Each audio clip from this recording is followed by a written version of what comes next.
them youths there, I see that you're doing this thing and you've got these youths, 20 odd youths around you every Friday.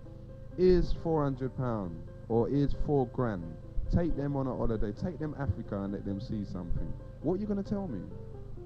Right, I was thinking about that question when you said it, and I really want to have that to answer, but then I have to look a bit beyond that, because in the society in which we live, we don't know where all the money comes from. Okay.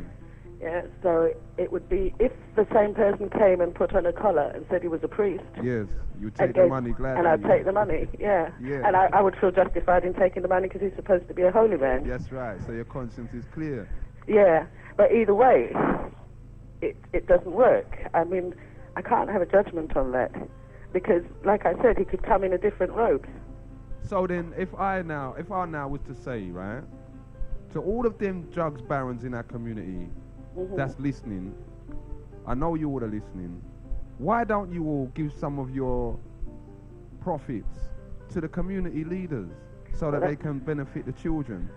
You know, if I say something like that and they respond in kind, my problem is what's going to happen? Are the community leaders, are we going to say to them, nah mate, we don't want that money because that's blood money, and furthermore you're selling the drugs to our youths?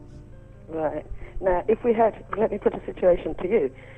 If we had a situation where a child was sick and somebody could save a baby's life, we run a community group. We were doing this big appeal for a child who needs a new liver, a new heart, whatever, and somebody's come along with the money. Now, the child's had their treatment and everything, and, you know, they've more or less saved the child's life. Afterwards, we found out they're a drug dealer. What happens? Boy, well, you know, personally, if it's me, I'm still going to be appreciative that my child survived. Right. And that's the truth. We go and we buy from Mr. Sainsbury's, we buy from Marks and Spencer's, you know, we buy from Body Shop, and we know that it's not clean money. Yeah, we know that them people are responsible for the deaths of thousands wherever, in what they call the third world. And yet we do it. Yep. But we are so quick to judge our own, to hang our own, I should say. We are so quick to hang our own because, like the first caller said, well, the one I came in on, there's always reform. Yes. And so we can't lose sight. We can't lose anyone. We can't afford to lose anyone.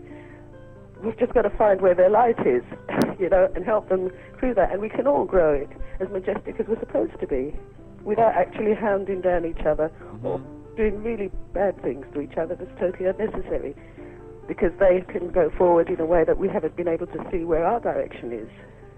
Okay, but you see, at the same time now, it brings another... We have to look at something else then. You see, the drugs problem that you all are tackling, all right? You all are at the forefront of it. At the moment, what is it? What does it seem like out there on the front line in terms of the drugs culture and our young people? Who's winning the war? So that's a very that's an area actually. I'm more of a voluntary worker, so I choose my work. Okay. But even through your voluntary work, how many addicts do you come across then? No, we're talking addicts. What? Heroin, cocaine, alcohol, cigarettes. Whatever. In terms of illegal drugs, then what's classified as illegal drugs? Well, that's an issue, isn't it? That is an issue because for me, alcohol is illegal. I'm seeing alcohol do lots of destructive things to people. For real, I've seen alcohol mash up families, me. I've seen alcohol make people kill. You know, for real. And alcohol is a legal drug. That's right. And who gets the money from that? Okay. It's not us. It's not us. No. We get put in the boxes, but we don't get the money for it. And who gets the money from treating all of the diseases from that product? It's not us. It's not us, no. It goes round in a circle that totally misses us. Okay. To the extent. Now, we could look at this. I'm not making any judgments here. I'm just looking at it from a different perspective. We could look at this in terms of using what we have in the community to benefit our community, no matter, that may sound terrible. Yes. But then we have different levels of things, you know, just the same way we can look at the alcohol and see how that actually, alcohol and cigarettes have been going since men have known that they can go and get the tobacco and rip it off and make it for next to nothing. And cigarette is a billion-pound industry. And you see, when you go Africa, you see if you go South Africa, Zimbabwe, them place there, you're seeing tobacco farms that's sometimes 10 miles by 10 miles. And all of that. And the people are not benefiting from it. Sometimes the people are hungry and they ain't got no land to grow food because tobacco's growing. That's right. And if we looked at the amount of people that smoke cigarettes because of the stress condition they live in, yeah, it would be the majority of black people. That's right. And yes, again, and you know, that's a society that's created. So that's right. And that's what we have to be aware of. Yes.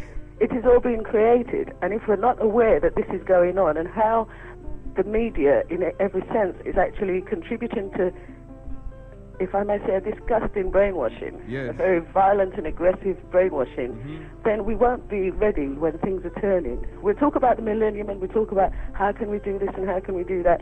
We can do it by focusing on what we want. If you've got a group of people that are focused, that know where they're heading and know exactly what they want from the heart, so that their roots reach out right to the land where they come from, and get the insight into exactly what they want, how to go about it, what they're going to need to run it for the next 5 years, make its money, then we've got it made. But we just all need to be focused, whether it's people who've been in the community from the early 70s, 60s up till now, you know, people who have wide insight, who know what they're talking about. Just to get together and to focus on what is, even if it takes 2 days to actually decide what that is, and it's okay to disagree and to agree and to, you know, go away and come back together. That's right. But these things we have to do in order to build. But we need to do something, you know, and at the same time, you know, again, maybe the community leaders now, those in, and when I say the leaders, I'm not talking about the ones that say they're community leaders that we see on the telly and whatever. All right, those down there on the front line need to get together, examine this, or, you know, put everything, all of the experiences, all of the knowledge together, and then present something back to the wider community. You know, like just an appraisal of what from the front line. You know, how do you see the situation? Yes, what we must recognise also, we have educated people in the front line. Yes. You know, we have people that are expert in their specific fields. That's right. Well, the most educated people are on the front line because they know where it's at. You know, they know where the real help is needed. They know where the real help, or where the real change can be achieved.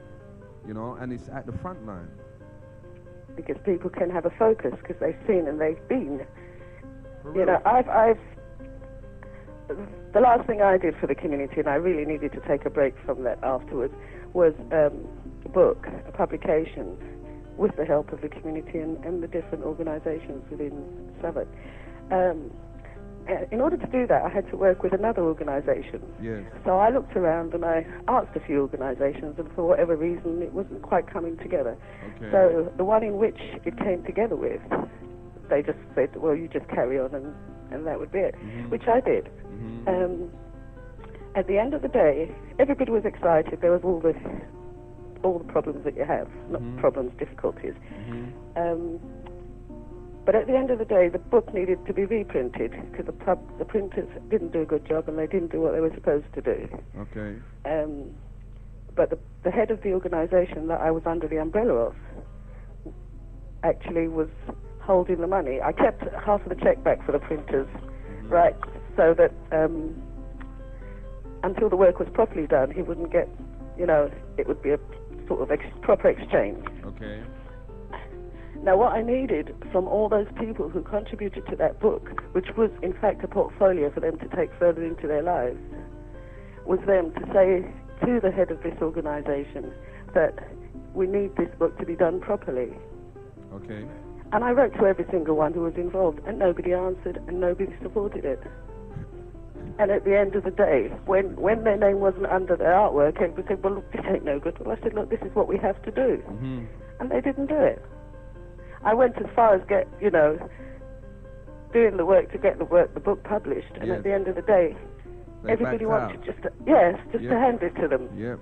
And yet, you know, they're going to this is just a little of the fight that they have to be fighting to get where they want to go. Sis, the same things happen to me many a time. Yeah, but we come Real. back every time.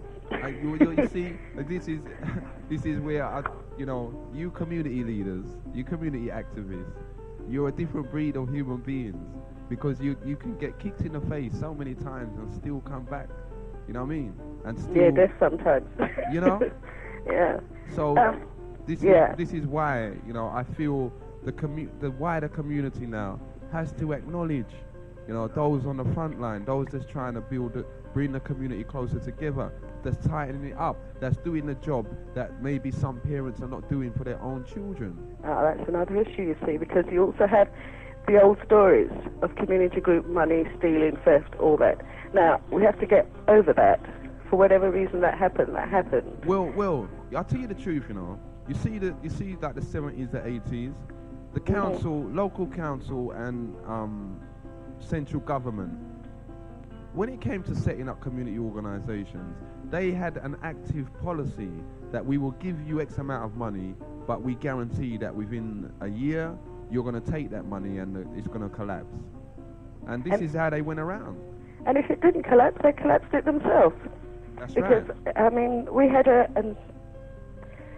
I coordinated a project on the North Peckham Estate many moons ago, and that was going very well, and it was just growing. It was growing from like a women's centre to a youth club to a careers advice centre, and it was benefiting the community. Okay. And this was going steadily, and like the First Lady, I too had support at home in order for my children to get the education and support they need. Yep.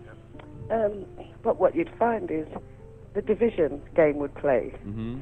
And so you'd get some people in and you'd think this is going quite well, we all meet, nobody's getting paid, we feel like we're doing this thing, and it just starts blowing up. Yes. In a very terrible way, At the end, to my astonishment, I was sick, of course. Mm-hmm. They burnt the place down. Okay. So it's like all the things that we've been going through. And yes, some people, and they do, it's not like those people don't get something out of it. They get something out of it, whether they become, council's dog body or some, yes. a certain doors open to them whenever they want to go in. That's right, but they get something. They get something out of it. And so it's those things that we have to look at, because it wasn't only the black groups that was taking money, the white groups were having a whale of a time as well. Of course.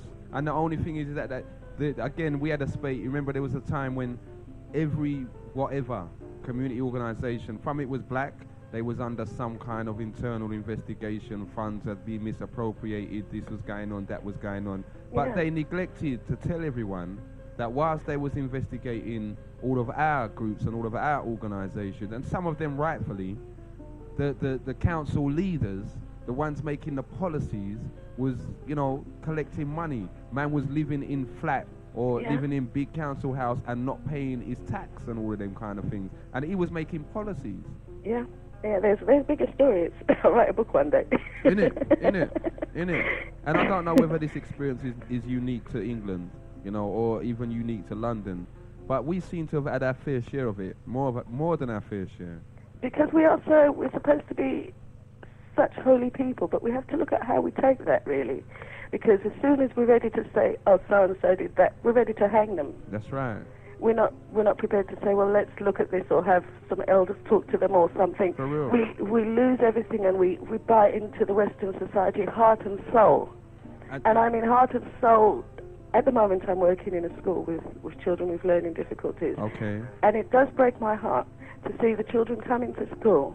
They haven't got any socks on their feet. They've got shirts on their back, with no vest or anything on. And you think their mothers can't just take a glance at them before they leave the door? No, well, hold on. How you look, hold on, let's just let me finish. How you look is how people treat you. Yes, but I was just going to ask you, are these children coming from home or are they coming out of care? No, they're coming from home. The ones I'm talking about are coming from home.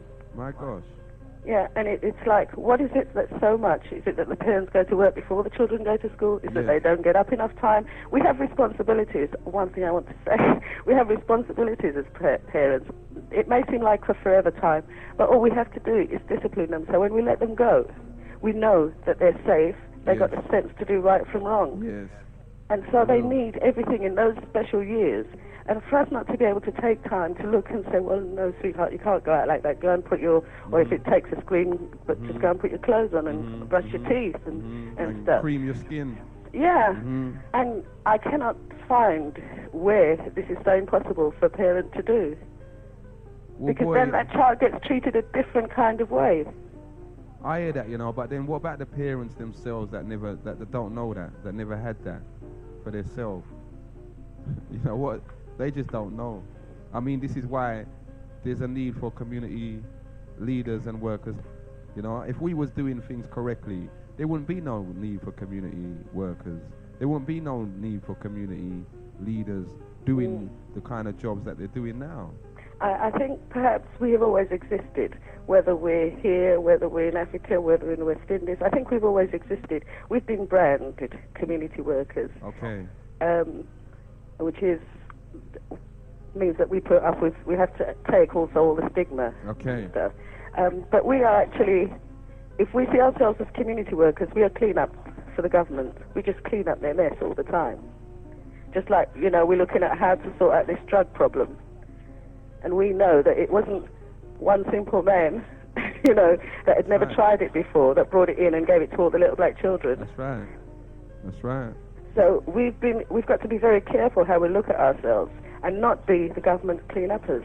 That when they want to put money into it, they do, and when they take it away, then you're high and dry. But then, how are we, right? Again, because you're on the front line, how are we supposed to tackle plenty of these issues that's affecting us, that's affecting our whole community? How are we going to deal with it? Because we know that the government, on one hand, yes, in certain aspects, they're going to try and set us up. They're going to put money in things when they feel it's appropriate to do it. How are we going to combat all of this? Well, control is only given. Somebody can only have control if you give it to them. Okay. Now, if we choose to handle our own control and control our affairs and our lives around us, then we can do it. For those of us who are serious enough about it and calm enough, we don't want it in aggression. Nothing is gained in anger. In calmness. Okay. Then we can take control and we can plan. You know, it's a very dangerous thing to plan on the phone. Like, for real. Yeah. For real, you can't do that, you know. All we can do on the phone is really communicate and, what do they call it? Exchange, I suppose. That's right. Yeah. You know, that's the most we can do. And, you know, let people know. People like yourself, the last 3 callers that I've had, all right? It's good that people like you can phone and talk and let London know, right? There may be a woman sitting down on the 8th floor, you know, her one with her 3 children, no garden, no nothing, with a little bit of food in the yard.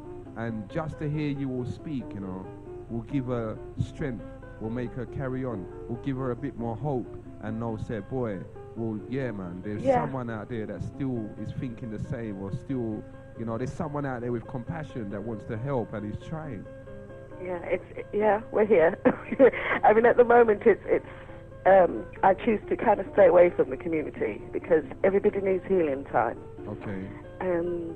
But there is a lot to do, and building my strength and healing myself, I know that there's a lot to do. I focus on it all the time, and I hope that one day, you know, my Creator will show me a light that where we can get together with one mind. That's right. And actually take care of things. That's right. But do you find that it's a physical drain just trying to work with the community? It is, and I can give you reason. Yes, it is, because it's a very physical drain. But the thing is, we have to know how to heal ourselves. Okay. And you know, we are holy people, but we see it in that wrong way. We can see it in, I'm not to say it's wrong, we can see it in different ways. Holy people in terms of praying, going to church, talking about it. Yeah. Holy people in terms of judging each other so quickly because we feel we know right from wrong. Mm-hmm. Or holy people because we know in our stillness and our dedication that we will find strength. Mm-hmm. So we have to look at where our spirit lies and where it gets filled. For real. To keep us going and to regain our strength. Because especially in these times, people are dying too quickly, and there's so much stress-related illness that's, you know, just going to pick us off one by one because we're not where we should be. I mean, we are here now, and we have to make the best of what is. but living on an 8th floor with 3 children, where, you know, from your origin is greenness, it's right. river, it's water, it's sea, it's, you know, That's right. we've had to adapt, and so there's lots of reasons why we would go under, but we have to learn to feed ourselves and to heal ourselves. Okay, my sister. Okay. Listen, you just stay strong, right? And boy, And you too. any time that you feel down, just phone Genesis and we'll have a chat. Okay. And again, Thank you very much. please, again, right, as one of the frontline workers out there, take it on board. The community activists, the community leaders need to get together and prepare something that we can come back to the community and say, look, as people on the front line, as people dealing with all of the issues that you've been talking about for the last how much years, here's a report, here's what we see, here's how we feel you can address certain of the issues. Yeah? Yeah, well, I hope we can get together very soon, all those who are. Okay. You know? Okay. Okay. You take care. As Good well, work. sis, all right? And you keep it locked. You too. One Bye. love. Okay, you all are in tune to Genesis 91.6 FM. Right now, we seem to have an invasion of the community leaders. It's all good. You know why it's all good? Because we've got community leaders out there who are doing things. We've got community activists, community workers. If you want to call them something else, freedom fighters, you could call them, yes? Out there doing it. Unsung heroes and sheroes out there doing it. And we as a community are just ignoring them. We're just leaving them to struggle and get on with it in their own little corner, when we should be celebrating. We have in our community, believe it, that to the point they're sacrificing, they're denying their own children the comforts or the wisdom that they have to deal with the community, to make what is it? There's something about a community worker. You know, is it this vision that, okay, even though I've got my family, you know, if the community isn't right, it don't make sense me just dealing with my family. So in order for my family to be all right, I have to deal with the community. Is it that? 07957775477. That's the number that's going to get you through to the Big G 91.6 FM People's Talk Show. Okay, commissioners in the house today, and it's you all, you know. You say what you want to say. I'm just here. I'm just here to answer the phone and let you all say what you want to say. You know, we're discussing enough issues that's very, very relevant to us and to our community, to our children, all right, and to our future as well. Now, at the same time, you heard me say earlier on, Ghana next year, 1999, is it? Yes, it is. Between the months of July and August, I think it's July the 24th to August the 4th or somewhere around there, but the first week of August, we have the celebration in Ghana, Emancipation Day. I don't know if you heard it yesterday on Simba Rashid, Tour of the Motherland. He had High Priest 1 and High Priest 2, Brother Nana and Brother Nana in here, and they gave us a breakdown of what's going on. And, you know, the unity between the African and the Africans abroad, or the African carried away, that is one of the main themes. And if I understood it right, you can also apply for citizenship at that time. Good afternoon, caller. You're in tune to Genesis. Your name, please. Hi, Commissioner. It's Jules. Yo! What? Greetings. What? Oh, you're back from China? Listen, I've been trying to get through for the last 2 weeks. Really? And I've had real problems getting through on the line. Yeah, I know. It's really been messed up, you know. We have had a lot of problems. Yeah, so have I, actually. That's why I've not been in. But I did want to call in to, one, support what the community workers were saying. Okay. We're hearing you live here in the East End of London. Go on, see? Jules is down in the East End of London. Right. Okay. The point, I mean, I want to say greetings to Mystery Man and to Melanin Man and to everybody else on the station. Okay. But I want to say that there is a problem, a key problem, and that is that community leaders from the different regions of London and outer London aren't getting together. They aren't. No, I Okay. don't see that. Okay. Because I know people from East London Yes. that aren't aware, who have the similar problems that Yes. you do in the south In of South London. London, right. And because we haven't got a key consortium of community workers Okay. in and around England or UK, because, you know, we're represented all over, but we don't actually key in, so That's we right. can't actually absorb the money. A second point that I wanted to make was about European money, Okay. right, from the European Commission, EEC, right, or European money. Okay. Yeah, European Union money as well. Yes. There is available. Now, you have to go through a lot of bureaucracy and red tape.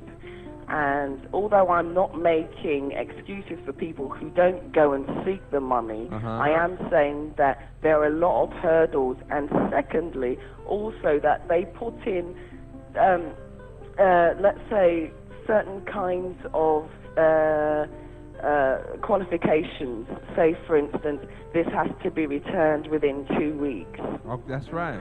That's Right? So therefore, you know that in order to put the pack together for what you want, let's just say millennium money, right? You have to return that within 2 weeks. Within 2 weeks, man. So therefore, within that 2 weeks, from the date that they send it to you to the date that you have to return it and complete it, you'll stand outside of that. But I must say that, you know, in terms of the arts, there is funding available for us, and there are key people out there who will help us to get funding to start us off. But it's just a start. We have to start to think on a business. But what is that? Is that through the Arts Council? That's the London Arts Council, yeah. Okay.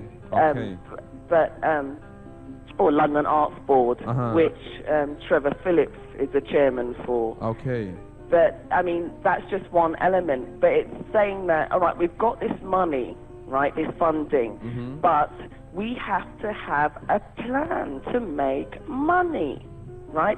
And I mean a 5-year financial forecast. Okay. You know, a forecast and a business plan that is airtight.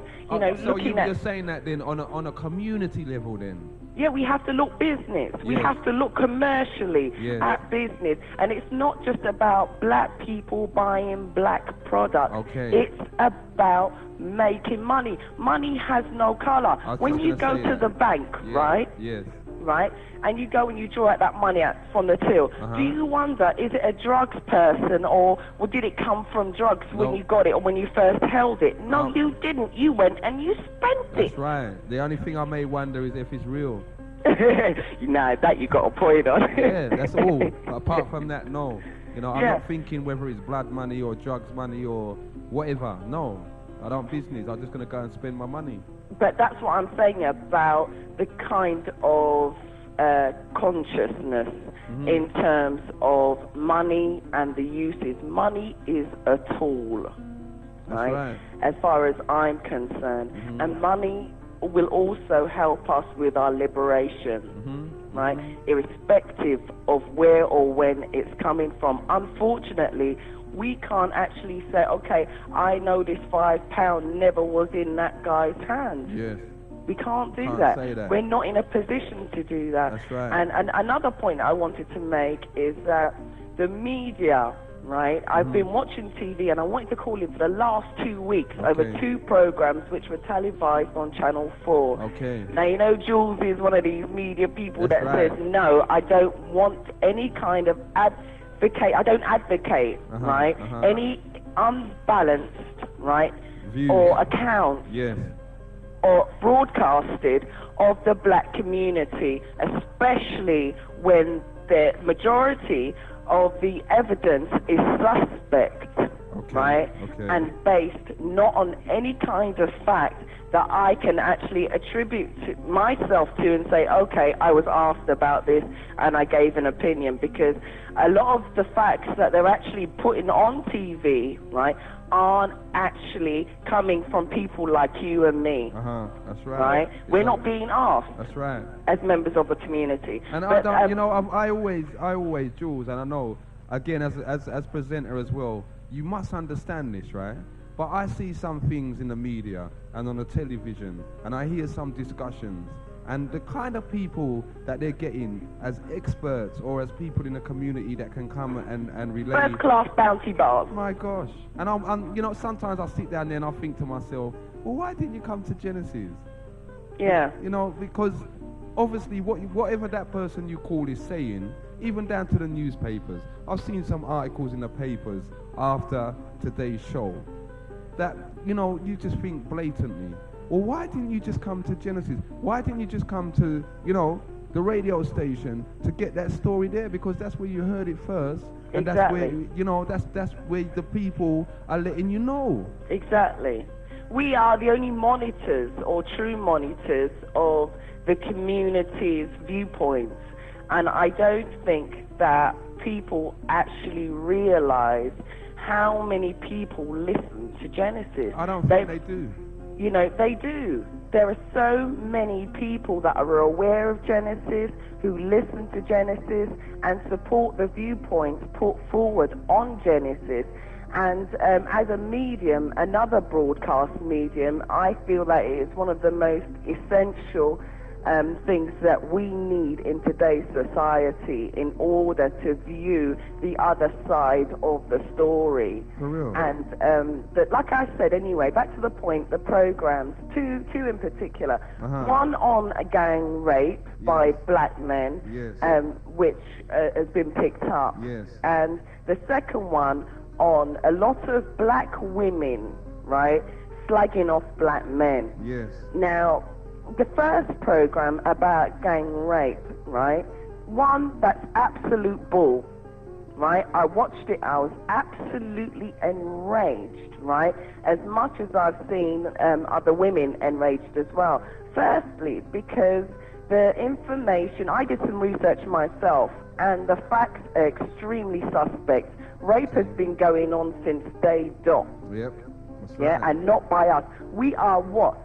This is an approximation, but the crimes that they were talking about are 0.02%, roughly, of the whole amount of people that are here, the population. Okay. Now, the point I'm making is we're less than 900,000 in this country. I was just going to say, we're something like 2%. 56 friggin' million, right? Yes. And we only represent 900,000. Yeah, around 2% or something like that. Right. That's right. Which is absolutely, to me, that was completely irresponsible programming. And people like Yasmin Anwar at Channel 4, right, is obviously there is a token, because that should never, ever have got on TV, right? Dispatch, they want to dispatch them off the channel, because that is irresponsible. If we went out there and we made a program, right, about the amount of nasty crimes, when I mean nasty, I'm talking about child abuse,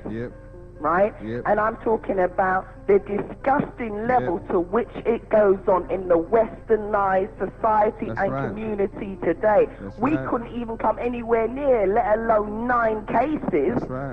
Right? So they want to put everything into perspective, and there has to be a balance. And as far as I was concerned, those programs are aimed to shape people's opinion about the black men today, because we all know that they've been out to castrate the black youth for so many years. So then, Jules, tell me something, right? Because look, Channel 4 has always kind of marketed it itself as, you know, controversial. And like we like black people kind of thing. So they show things like the Fresh Prince, and you know they were showing Bill Cosby and all them things. Listen, it's all about ratings. Let's get clear. Business is business, right? Business is business. If you know you're going to get people watching it the same way as Oprah, business is business. And the reason why I respect Oprah more than any other black woman in the media today is because she put business first. Okay. Right, she put business first. She may not always be representing what I want her to be representing, but I know that she puts her money back into the community and in a she large makes way. it. That's right, in a very large way. Yeah, but the second program now featured a presenter, Andrea Oliver, a journalist, and it was all sexy cool. Now, let me make this straight. I love a black man, right? And I love my black men down to the core. You princes, kings, you know, we're the most intelligent and sophisticated, civilized race on the face of this planet, and men are leaders as well as women, right? It is us together we move forward. Now, these programs are divisive, right? Wholly 100% divisive. So, hold on. Now, I don't know, I'm not sure which show you're talking about. Now, I'm talking about a program called, I think it was Cool Sexy Cool or something, on Channel 4. Okay. I can't remember. I didn't note down the title of it. My friend called me and told me to put TV on, so I watched it. And Is that the one? horrified. Is that the one where you had a portion of black women sitting round Yes. in a room discussing? I think all of them was married to white men or had. Oh right, yeah. And they was discussing the virtues of a black man. Right. Okay. Right. Now, I feel that from a PR perspective, I don't mean proportional representation, I mean a public relations. I don't know, but I do feel that Channel 4 has got a lot to answer for, because if you look at black men and the ratio of PR that they're getting at the moment, it's entirely negative. It's a joke, isn't it? It's entirely negative. That's right. One, a black man cannot be a responsible partner or husband. That's the impression that was given by that show, and that you're better off with a white man. Secondly, the other show showed that black men have got no kind of compassion, respect, or any kind of Emotional sexual feeling, etiquette. right. Sexual etiquette when it comes to the opposite sex. And they have a tendency to rape now and again as well. Well, that's what I'm saying. Okay. Right? That's what I'm saying, because irrespective of how you look at it, it's a smear on the black community. That's right. When you look at the other show with black women putting black men down, it's a smear on the black men of our community. That's right. Now, if women like me and other women who watch those programs who may have been influenced, right? Because you've got to remember that a lot of women are brought up, especially black women, are brought up in areas where they're isolated from a lot of black men. And they work in an environment where all they see is white men as well. That's right. real. So when they see these kinds of programs, you know, the people who are on these programs giving their perspectives and their views have to take into account the responsibility that they have to the rest of our community. Because their case isn't going to be seen as an isolated case. That's right. Right? It's going to be seen as a picture that has been painted by various different women about black men. That's right. You know, and we have to be responsible. I remember one particular woman on the program who claimed to be a journalist, or who is a journalist, basically saying how her white husband does all her bookkeeping and everything. That's right, and how she wants her children not to be with black children, so that she will not be annihilated from the genetics later on, once they... that was a worry, yes. Yeah, that was a concern for her. Now, a point I wanted to make, that I must make, is that if you are taking control of your own destiny, right, and you're not strong enough as a woman to step forward and do the business, right? Why are you giving it to someone else? To do it. I mean, that just goes to show the weakness in her character, and also it goes to show the fact that she leaves everything for a white man to do. But listen, now, Jules. What is that saying about her as a black woman, and as me as a black woman, and as the other strong black women out there, that we can't do what we want to do and handle our business? That's absolutely, I mean, it just shows how weak her argument was. Not only was it weak, right? But that she had no place being on that program. But then it doesn't it, as you said, you started off, you know, it highlights the question, what is Channel 4's motive? Agenda. Yes.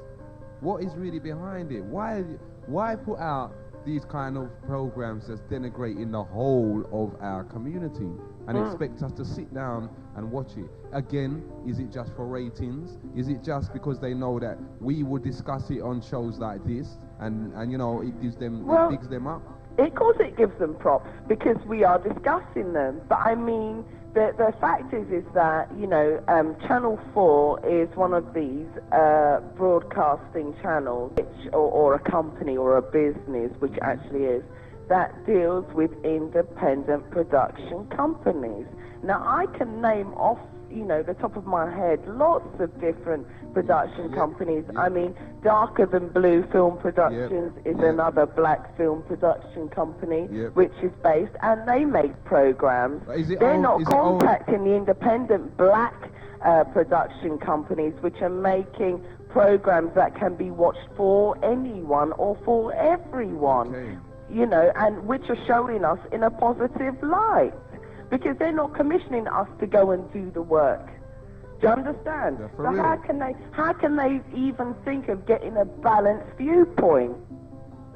Well, it seems like they don't want a balanced viewpoint. No, because if they ask me what is my opinion about black men, and the images as well of, you know, a black woman or a mixed race woman kissing a white man in the break, and all them things, those things are very powerful. That's I mean, television is such a powerful medium. That's right. And they cannot afford to have it. Well, you see, you know what you remind me of as you're speaking? When, I think it was the year before, or maybe 3 years ago, Bill Cosby put in a bid for, is it NBC television in New York, right? And like they must have said, oh, the price is something like, you know, 30 billion. And he said, all right, I'll give you 45. And you know that they turned around and said, no. There's no way we can have a black man having that much control of the media. We cannot have it. And that's why we have to start, when these new up-and-coming stations, which are building these lovely buildings and doing whatever they're doing, like I think it was Channel 1, one of them was called, that was recently closed down. Now, we need to be making bids for those. Yes. Right? I mean, collectively. I'm not saying that the money is here now, but it will be. You know, it will be. The future for us is very bright, irrespective of how despondent we may be. There are people out there who are doing things, you know, and I see them all the time. A lot of the time I can't come in because I'm working on other projects, and I'm only working on those projects for the benefit of our community. Because I feel that I have a duty to make sure that these kinds of programs have some kind of a balance later on in the future. That's right. Because we've got to do something. There has to be some redress to what they're putting out. Well, yeah. I mean, the fact is that why are they targeting the black community man? No, not the community. Let me break this down for you, right? I've been monitoring this for quite a long time, and it's aimed at the black man. The black man cannot look after his children, right? Remember that they showed a bit where the majority of black women are single parents struggling to look after their youths. Right. Now, what they've taken away from us is choice. Right? Is choice. A lot of women enjoy working in the unit of you, me, and our relationship, but a lot of our men are damaged psychologically by those programs and by things in the community. They are targeted by the police. They aren't given the same opportunities as women when it comes to work. We're always being divided because there are always these initiatives and initiatives, Yeah. which are aimed at one sex or the other. It's not aimed at together or togetherness. What community project do you know works on, in a similar situation, to relate male and female relationships? Yeah. For real. You know, so most of them are separate. Exactly, but we're not. We're one and the same, because when we get together and we have a child, it's our responsibility to raise that child. What about the single parents whose fathers aren't here in this country? What about the single parents whose partners have died? What about the single parents whose partners are in and out of hospital with sickle cell? What about, I mean, I'm sorry, but you cannot paint such a picture without looking at the finer implications and, in fact, the reality of 99% of situations. Well, you see, seems to be one of the problems, right? We have got like a really, really good representation in terms of the media and what is being done out there, all right? The black people, okay, African people have got a really good representation. But how much control do we really have of that representation that is going out? Well, listen, I'll tell you something that happened to me last week.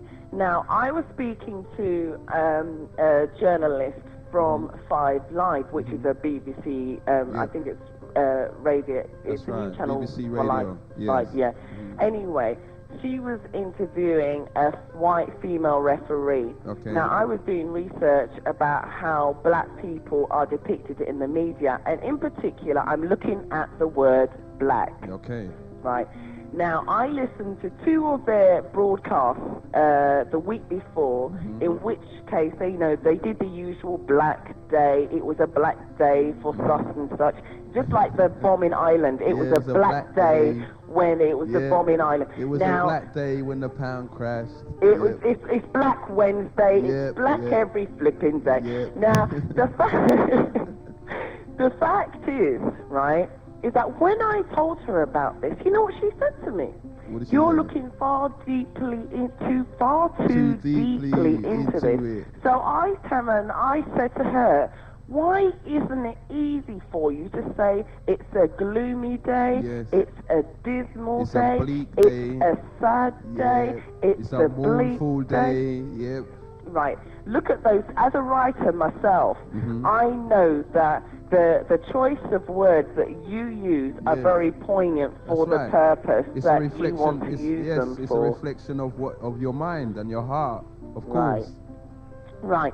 So when I'm saying that these things are psychologically affecting the black community, right, and I'm saying this from experience and from research, right, and that personally for my child, and I have to consider my child's future, I don't want her to be hearing it. And I'm going to start some kind of petition, right, to start the initiative to stop it right there. Because as far as I'm concerned, we're more than just a color. That's right. And you know, you see, as you say that, right?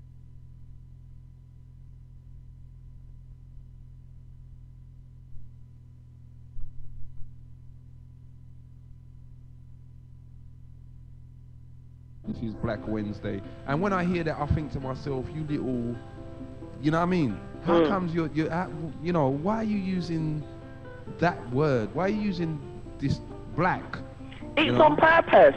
It's on purpose. And it is considered. The woman had the cheek to tell me how we have a lot of black people writing copy at the BBC. I said to her, it just goes to show how deep the psychosis goes. That's right. That's right. You see what I mean? It just goes to show that those people aren't even attributing or associating themselves with being black in order to write those kinds of copy in the first place. Well, you know what they say about people that work for the BBC.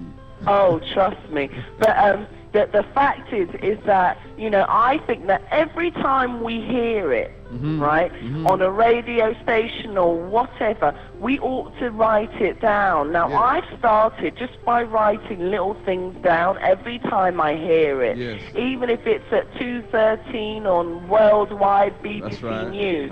We've got to write it down because they have to stop this practice, because if not, I'm going to start calling dog feces white and see how they like it. You understand? Right? Because it's the same kind of damage. They wouldn't like it if every negative thing that happens universally on this planet was attributed to one colour. Grey man. You understand? Which you know, I'm not gonna get controversial, but still, you know, we as well, as you're saying this, and people may look on this and think, oh, that's something trivial, but we really have to have regard for the effect that it has on the younger generations, on those coming, you know. And every time they hear, oh, you know, the same phrases used in the same term. Tarzan from the jungle. No, do you see what I'm saying? Look at this new film coming out, Tarzan, Prince of Egypt. Now, anyone who knows their black history, right, or who doesn't, get in a class with Des Robinson. Do you see what I'm saying? Because he'll teach you. We need to know our history. But if you look at Prince of Egypt, you look at the new jungle, the Tarzan of the jungle, whatever you call it, these things psychologically damage us. And I must say that Tarzan from the jungle, right, reforming it, putting it out there is just the same way to injure our future children and our children as it did us when we were younger, because a lot of us had this perception of Tarzan as the jungle and black people as uncivilized, spear-carrying, jumbo freaks. Talking about, listen, I remember, listen, don't tell me that Tarzan's a bad boy. I see Tarzan take on 50 African Zulus and bust their head. You understand? Yeah. Right. Well, that's what they're teaching the youths. Them still, we was spoon-sped that. No, well, you know, we want to teach them about some Hannibal, because Hannibal marched them up to the top of the hill and he marched them down again. They you know, need to know so we need to resurrect some of our own heroes. That's right. They need to know Hannibal. Someone needs to do a film on Hannibal. Hannibal left Africa and marched and crossed the Alps in winter when the snow was falling, with how much hundreds of elephants and how much thousands of He only had about 80 soldiers. elephants. In fact, he had 70,000 men. You understand? And when he came off the other side, he only had 26,000, and he still beat them. And he still surrounded Rome. Yeah. You know what I mean? So they still use his. They say that he's the best strategist, or the most finest, highest war strategist that has ever been born. And you know who the other one they say was one of the most greatest strategists ever born? Who? Is a man named Shaka Zulu. Zulu. I knew you was gonna say that. For real. You know, now they need to be making, you know, documentaries, films, and bringing up these, and in particular, as you said, you know, we've got some of these black TV companies out there now, right? They need to be producing some more of the history. And I agree. I mean, I work with a number of production companies. As you know, I write, research, and co-produce. That's right. No, don't tell me we lost you. Sorry, Sister Jules, you dropped out there. Boy London 079577754777. The representation of black men in mainstream media. Did you hear what Sister Jules said? It seems like, you know, they are particularly looking at us, black men. And you all are sitting down there and you're not phoning in. You're not representing. You're making the women have to address the balance, redress the balance, and address the situation. Huh? Why? Are you all feeling despondent? Like how you always reason with our community workers, and sometimes you can get despondent. Is the black man in England right now feeling despondent because of all of the media attention that he's getting, the negative media attention? Is that the case? Or is the black man so resilient he says, "Cha man, I done business, you know. Make them say what they want to see." I'm doing what I'm doing. Give us a call, black man out there. Let us know. 0795777517. Enough respect, Sister Jules, for your call there. Thanks for giving us the information. It's nice to hear your voice, you know. See, remember we're gathering again, usually. See, you know the time and the place. So it will be nice to see you still. After myself, you have the Senator in the house from 2 to 4. Blessed Senator B coming into Bossy Top. Now, sorry, bit of wind. Now, young people, again, you heard we've been talking about drugs in terms of the amount of money that's created by drugs and whether we as a community should, you know, kind of tax the drugs man. Well, drugs still, but slightly different.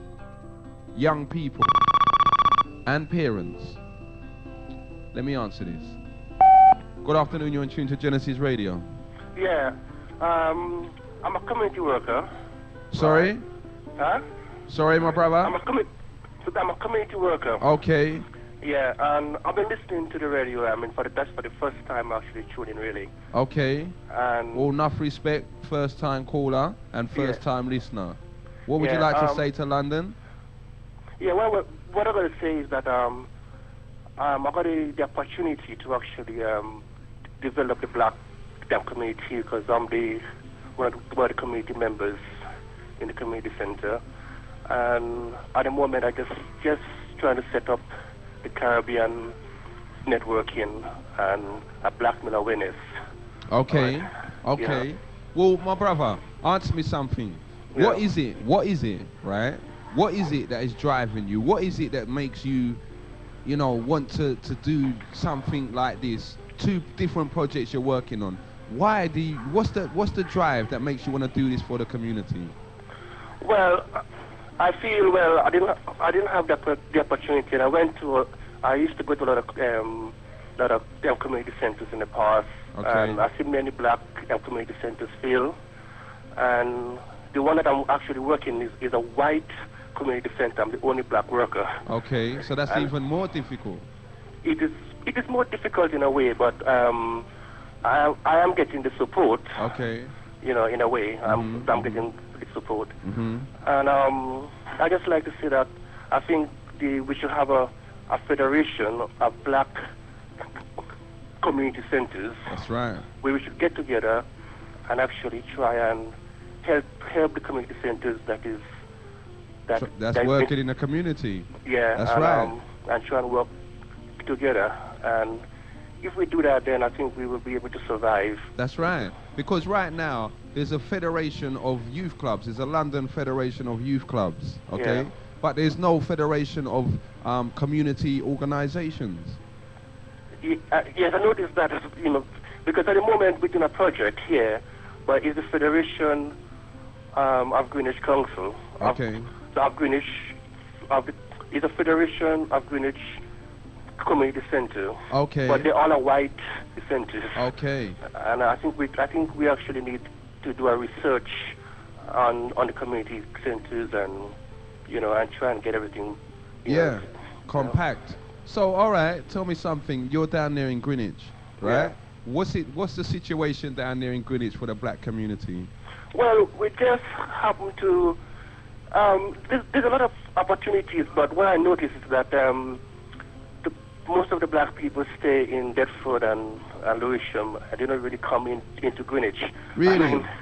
I think because of the area, Greenwich is a white-dominated area, so you find that, you know, okay. you hardly find black people in the area. And I'm trying to actually get black people to come into the area. Center. Because, you know, one thing we got to say, and I know that you will know this, but maybe people don't know, Greenwich right now, for the millennium, Greenwich there's so much money being pumped into Greenwich because it's what they call the home of time. Yeah. Okay. So, you know, I would expect that the black community are profiting also from all of these funds, these millennium funds that's now being pumped into that borough. Yeah, it is. the money's pumping in, but this is you know, you have to be there first, and they're not really concerned about whether or not you're black, you know, whether you're black. They're not really looking at that. Okay, they're looking at if you got a good idea. A good idea, a good plan. Yes. You know, that's what they're actually looking for. Because we just set up a music business course. Okay. That will be starting up on the 30th for, you know, for people in Greenwich and Deptford area. You know. Okay. Tell me something, my brother. You never told us your name. What's your name? My name is Terence. Terence. Yeah. Okay, Terence, you got an accent. What accent is that? Grenadian. I was on holiday for the last 2 weeks.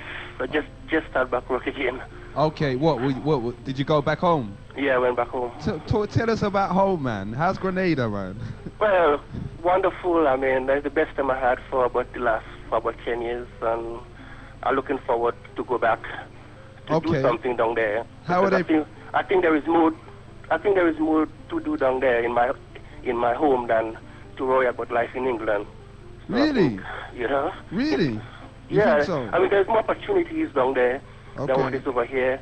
You just say that the people from the Caribbean have to unite, get together, and try and instead of waiting for somebody to give us some money to go back home, we should get together and do business back home, and we have all the education. We can learn everything over here, go back, set up our life, and build everything that we don't import things, and we can do instead of we worrying about black and white in this country and racism. Yes. We can go and live better back home. For the time we've been over here, we should be looking actually to go back and set up ourselves. But to do that, we have to correspond with each other. Yes. And set up things not depending on the government. Council. That's and, right. That's and, right. We can do better for ourselves than worrying about race and That's this and right. that. Because in Grenada, correct me if I'm wrong, but in Grenada, they haven't got no social security system, have they? No. Right. They haven't got that, and the people they're trying their best, and they're happy. Yes. And I think we can do actually better than worrying about life over here. We just seems to make here our home, and we're just thinking about. The ladies earlier around, she's talking about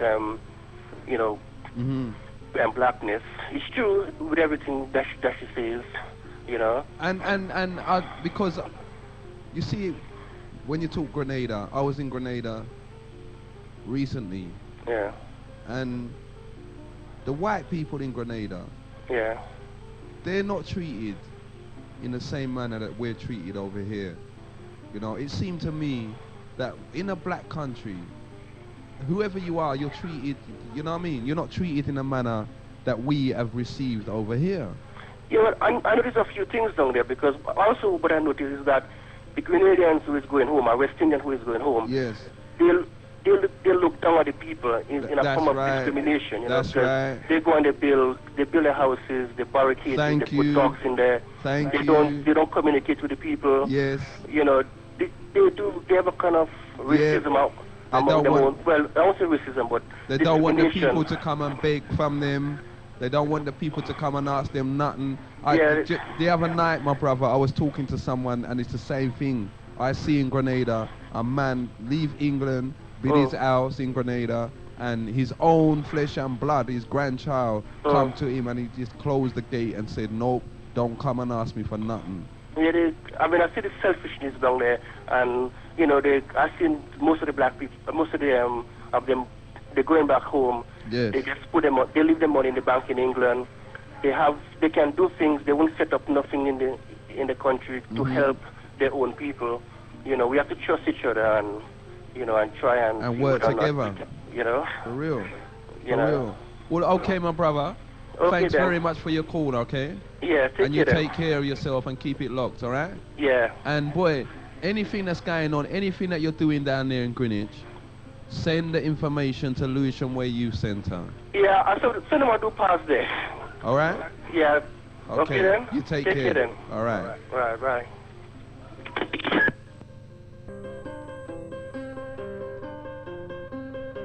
079577754777. You all are hearing it, you know, loud and clear. This is the community calling in. We've got community workers all over the place. Enough respect, my brethren. And did you hear what my brother said as well? He was 2 weeks in Grenada, and he's wondering to himself, why are we worrying about this black and white issue when we could just go home and develop home and live good and don't need, and when you go back home, there's white people there, but there's no, you know what I mean? There's none of this. Even them white people would tell you that. You go and ask any white man in Africa that lives, you know, amongst the people, if he gets any grief, if he gets any racism. That's why no one can't tell me that black man has got racism in him and black man can show racism. That's a rubbish. That's a rubbish. The black man cannot entertain racism. There is no capacity within his bones to entertain racism. Prejudice, yes. Ignorance, most definitely. Racism, no. Now, as I was saying, young people, particularly for you, we was dealing with the drugs issue and the financial aspect of drugs. But let it be known loud and clear, for all takers, pill poppers, ecstasy users, right? Parents, if you don't know, pill poppers, those that take pills the way you take Anodine and aspirin and paracetamol, okay? We have some in our community, young people, and, you know, let's not be under no illusion, old people as well, that are pill poppers, either juggling them or taking them. You go to these raves and you take a couple of pills and you got your bottle of Evian water and you're safe for the night. That's me, Jack, I'm alright. Okay, listen. No condemnation, but listen. There is a pill out there, a new drug. There's two, in fact. But this one, just by the very nature of its name, you all need to know there is a new pill out there that looks very, very similar to an ecstasy pill, right? This pill is called flatliners. Did you hear? Flatliners. This is going out to the young people, you know. There was a movie called Flatliners, starring one youth named Keith O. Sutherland. And this movie was about these set of young students, student doctors, that experimented and brought themselves to the state of death and came out of it, all right? I think it was because they wanted to know what was it like on the other side or something like that, all right? But they brought themselves, they died, and they brought themselves back. Now, you know them little, you all watch the movies, right? You know when you watch the movies and Will Smith gets shot and they take him into the hospital and they show him on that machine and the machine's going do, do, do, do. You know what I mean? It's reading his heartbeat. Okay. When that goes do, that means his heart has stopped. And that's what they call flatliner. It comes from there, from that piece of medical equipment. I forget what they call it. If anyone knows, phone in and tell me. But it comes from there, flatliner. Now, there is a drug now being peddled in the community, all right?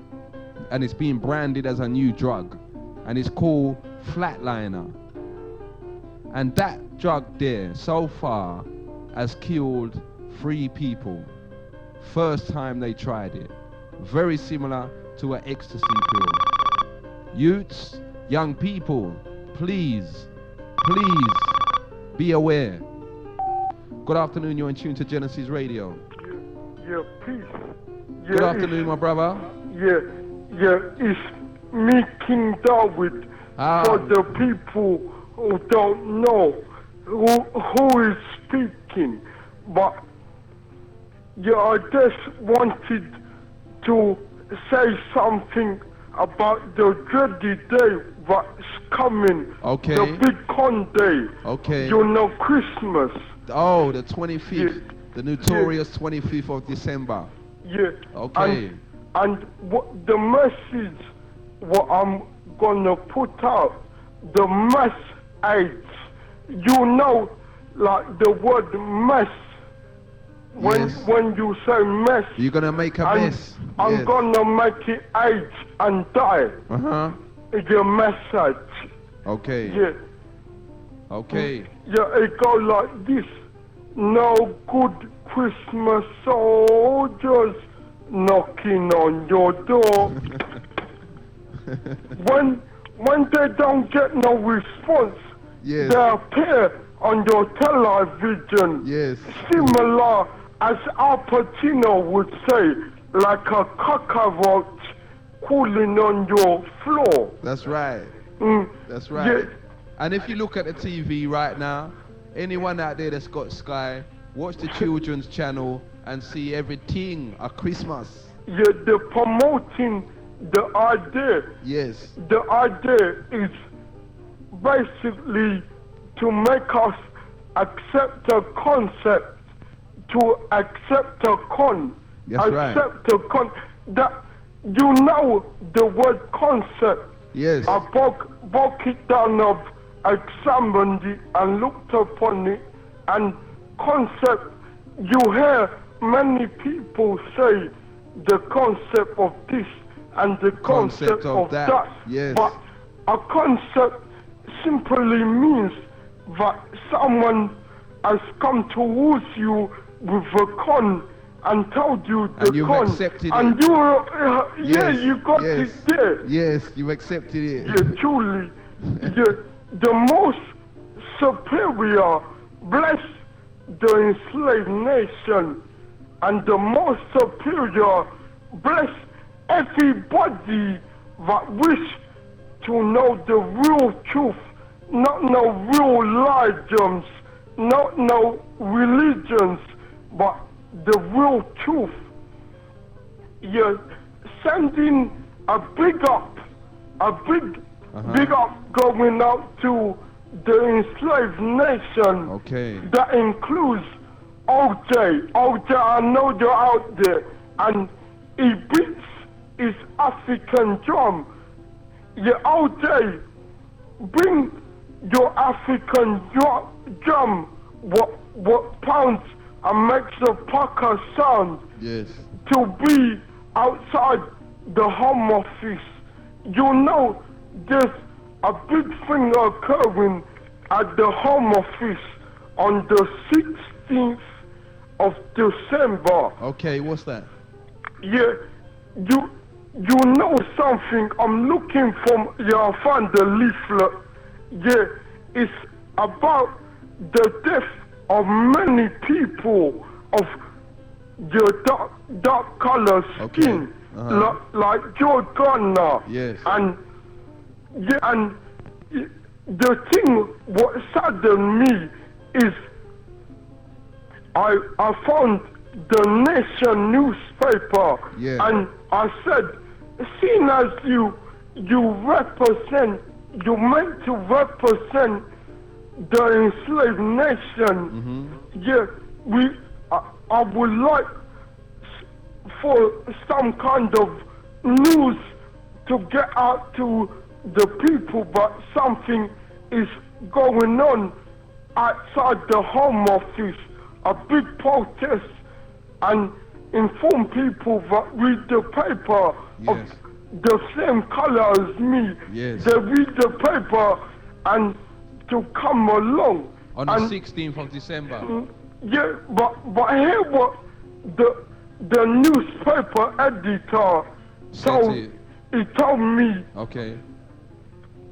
That he said that the last time that there was a protest, there was about 10 people, which included King David, that's me, and he said 10 other people that were majority pale skin and low melanin. Yes. In other words, Mostly white people was there. Yeah, Caucasian people. Okay. Still. Okay. Yeah, yeah, and I will say a little poem to that is similar to some old music, wood music, and it goes a bit something like this. Okay. Them a laugh, them a giggle,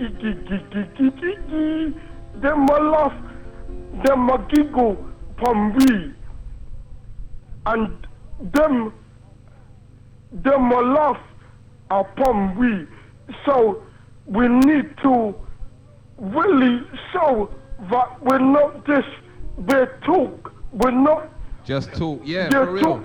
For real. Even though it's good to talk, Yes. as BT would say, BT advertising Yes. would say, it's good to talk, it's good to talk. But there's also a saying, you know, show me your works, show me your works, and I'll know who you are.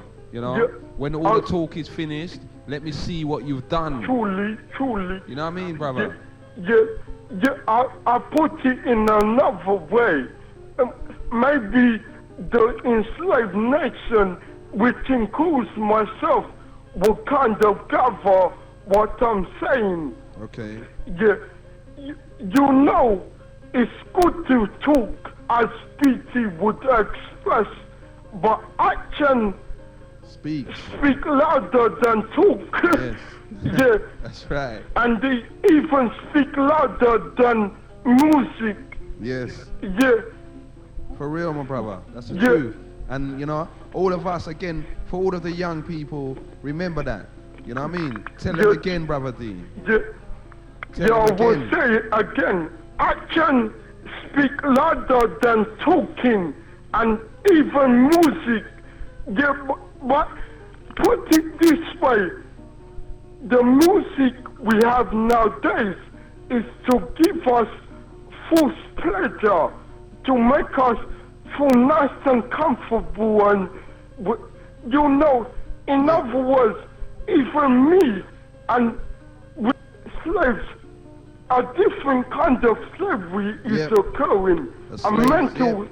We're slaves to the system. yeah, Yes. yeah. We rely on what they provide for us. We do not provide nothing, For ourselves. not even talk. Yeah. Yeah, often you probably will say you heard this enough times, but often there's a concept, what we've accepted, and that con is the ignorant teaching of referring to us as black people, Yes. and to referring to the opposite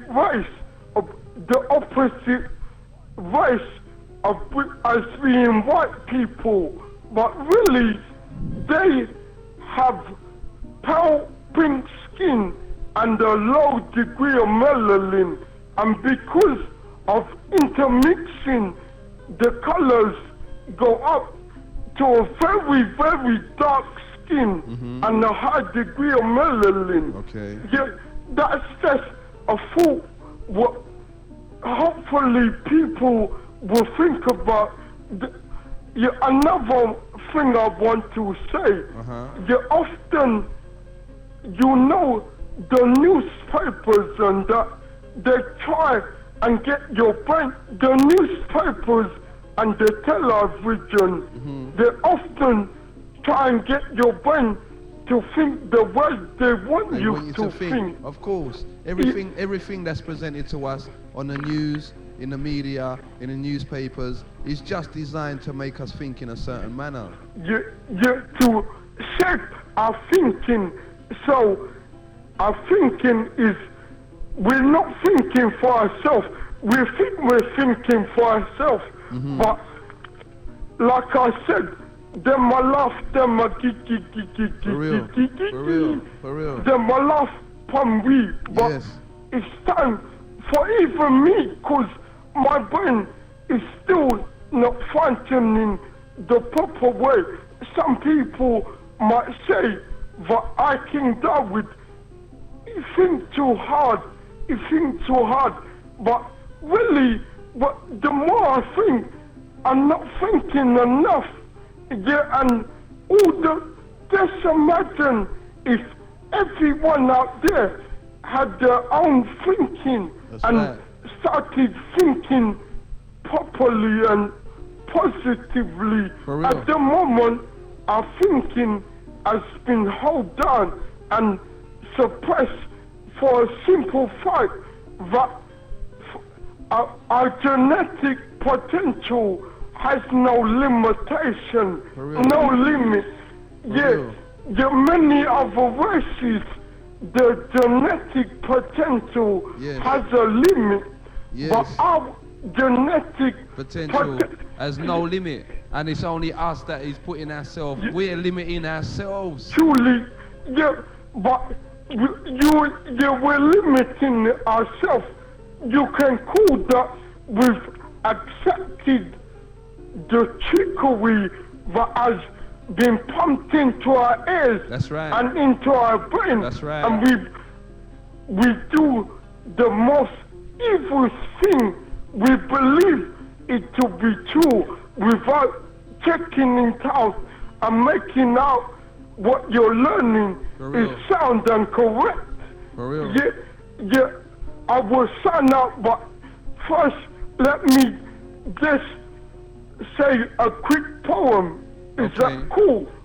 Yeah, man, go choose quick, man. The poem is called The Way We Were Before. You want music? Yesterday. Do you want music or you don't want no music? No music. Okay, go choose. Yeah. Hold up 1 second. Okay, when you're ready, let me know. Yeah. Now hear what me, King David, have to say, because me, King David, don't ramp and I don't play no silly game. What they've been trying to play, they've tried and keep us way back and play the silly mind games. And the poem goes like this, and I know Scotland Yard is listening with the Freemason Society, and they're reporting back to the masters, the Illuminati, but I don't business. You hear me out anyhow. Yeah, and the enslaved nation, wake up and use your brain, what you've been given by the most supreme. Okay, please, hear me out. Way before yesterday, way before we had the ancient ways, way before there was the concept, what we accept of being sissies. That means lesbian, bisexual, homosexual, all of them are counted as being gays.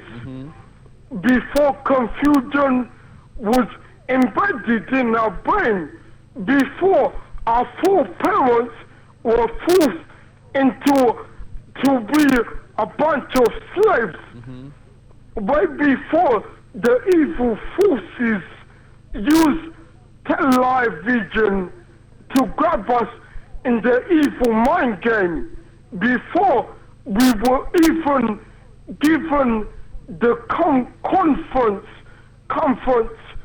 that equal false satisfaction, equaling alcohol, tobacco, medical so-called treatment, drugs, going down to the so-called illegal substances such as heroin, crack, get the bell ringing, cocaine will blow your brain, but the ganja will confuse your brain in a different way. Okay. Or I David must get back to our original state.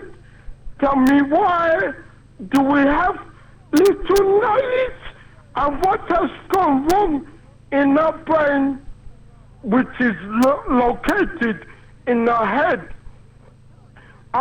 King David will tell you and let you know the score.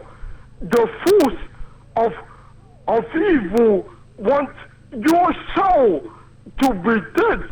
But hear me now. Me, King David, is going to speak out.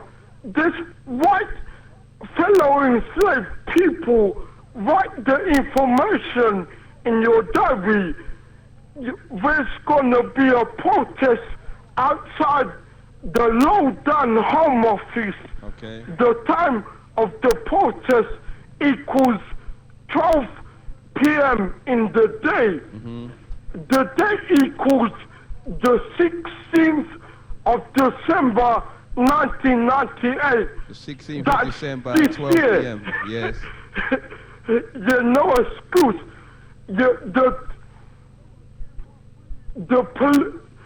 We about the deaths of fellow enslaved people in the custody. dirty police hands. Okay. One Yeah, love, my and- brother. Listen, I've got Senator B's in the house and he's looking at me like, boy, Yeah. you understand? So I'm going to get out of here. But Yeah. the 16th of December at 12 a.m., yeah, Yeah, there's going to be a meeting at the Home Office, not a meeting, there's going to be a protest outside the Home Office at the amount of police deaths or the deaths in police custody. So black people try and turn out there. the See? 16th. The 16th of December. Mm. Brother Yeah. D, Yeah. One it's love. a shame I couldn't tell your brethren that let me finish this last sentence and it will be, I will feel good inside. okay, But last yeah, sentence. Yeah, remember, it could be you as the evil national lottery promotion play goes. So be at the Home Office like a Shaka Zulu. Yes. Okay, peace. One love. Yes, peace, Commissioner. Kiss up the family, right? And the most superior bless all the enslaved nation and all the people that wish to know the real truth. Yeah, I'm out of here. I'm not out of London, but I'm out off the phone line. Okay. And yeah, peace. One love, my brother. Yeah, bye. Take care. Okay, London, boy, thank you all very much. Brother D, thank you very much for your call. Thank you for the poetry. Again, you see, when we say that we're celebrating those in the community that, you know, are just holding it up, are working in the community, are doing their part, you know, listen, let's not joke, you know. Remember, community activists, community leaders, it's high time that we all get together, have a reasoning, present something to the wider community, and go from there. At the same time, you know, as I said, Senator B's in the house. There's enough issues that we cover today. Thank you all for phoning in. Thank you all even more for listening. Okay, you didn't have to listen. You could have listened to any other, whatever was going on, and you chose to listen to Genesis Radio. Enough respect for that. To all of the presenters, to everyone that's just doing their part and keep Genesis going for yet another 7 days. One love. Wanna be giving yourself a pat on the back. And, you know, when next time I see you, I'll give you a kiss on the cheek, all right? That includes set it up. Okay.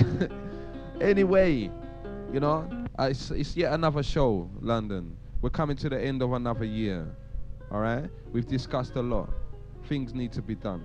We need to move forward, all right? And as you hear Sister Jules says, one of the problems is communication. We in London seem to be just, you know, looking at things from a London point of view. We have relatives, we have nephews, we all go rave. We've raved up before in Midlands and Leeds and wherever else, seen. And we've written letters and we've sent trainers and we've sent food for those abroad, far and wide. So we know that it's not just a London thing, you know. Well, let's just extend it on another level now. In terms of organization, the organization is there, you know, because no one needed to tell us, oh, you got to organize to send food to your people back home. We done it through love, see, and many continue still to do it. Well, You know, let's just extend it to an organizational level in terms of the wider community. There is an old African saying, every child is mine. One love, you will take care. This has been the Genesis 91.6 FM People's Talk Show.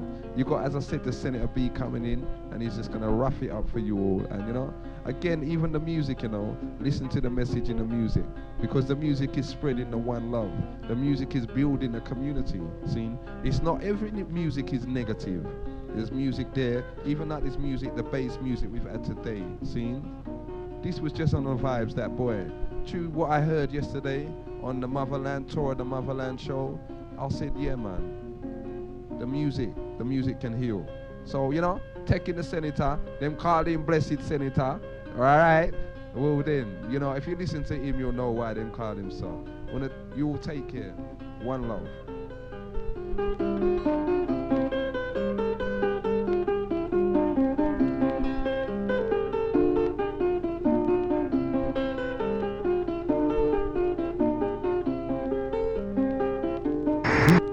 Welcome to Radioland Boxing with Genesis FM, the undisputed champ.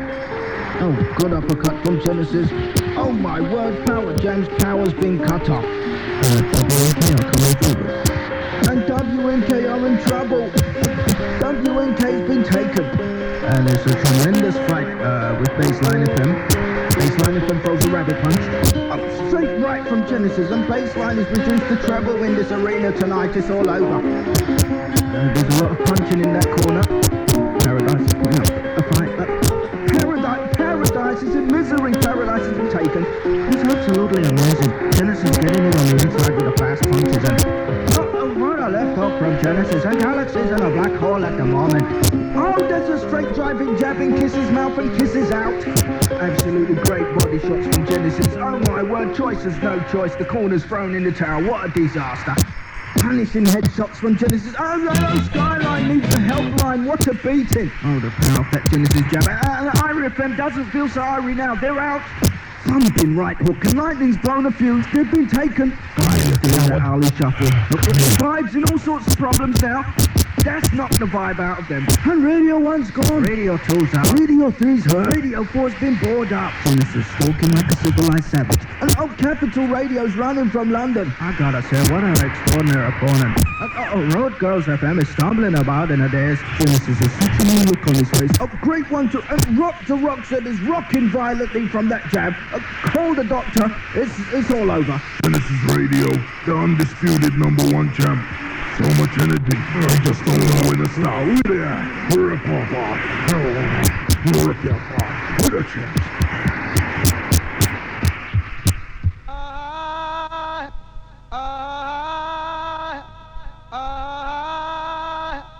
Glory, hallelujah. Hallowed be thy name, O Most High Jah. I send it out to John Van Dennis enough. Luciana said that. Yeah, you talk too much. Talk too much. You talk too much. I am vexed. I can't pretend. I am vexed, and I don't intend to deny it. I am vexed. Yes, I've got to show it. I am vexed. I know I just can't hide it. Hey, Mr. Lying Tongue, you shouldn't say what you said. Now you make me mad. I'm feeling like I'm gonna break your head. Whoa, whoa. I am vexed. I can't pretend. I am vexed, and I don't intend to deny it. I am vexed. Yes, I've got to show it. I am vexed. I know I just can't hide it. You regard us as animals, our predecessors as cannibals. You say we came from the hate, but we know the truth, so you are late. We know where we are going, and we know where we're from. So to hell with you and your brainwashed education. I'm best, I can't pretend. I am best, and I don't intend to deny it. I am best, yes, I've got to show it. I am best, I know I just can't hide it. Coming with a bag of tricks, telling us nothing but foolishness. How much you are our superior and sin cause one complexion to be looking like this. Whoa, whoa, I am vexed, I can't pretend. I am vexed, and I don't intend to deny it. I am vexed, yes, I've got to show it. I am vexed, I know I just can't hide it. Hey, Mr. Langton, you shouldn't say what you said. Now you make me mad, I'm feeling like I'm gonna break your head. Oh Lord, I am vexed, I can't pretend. I am vexed, and I don't intend to deny it. I am vexed, yes, I've got to show it. I am vexed, I know I just can't hide it.